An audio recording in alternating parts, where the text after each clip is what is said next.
এই হচ্ছে cricket coach ইমন sir. অল্প সম্পর্ক ও তো অনেক ভালো ছেলে, আর সবচেয়ে ছোটবেলা থেকে অনেক কষ্ট করে আসছে। দেখছি আমি যে খুব কষ্ট করছে জীবনে, আর সবচেয়ে বড় ভূমিকা আপনার, কারণ আপনারা থাকে ওই জীবনে এই জায়গায় আসতেও না। অনেক টাফ ছিল জীবন, ও যে এখন হাঁটতেছে এটা অনেক কিছু। আর সবচেয়ে বড় জিনিস হলো ডেডিকেট।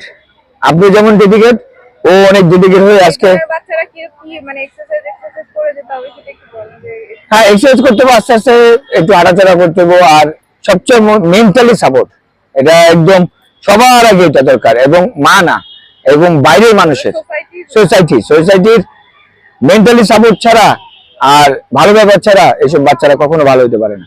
আপনার ভালো ব্যবহার, একটা ভালো ব্যবহার ওর জীবনটা গড়ে দিতে পারে অনেক।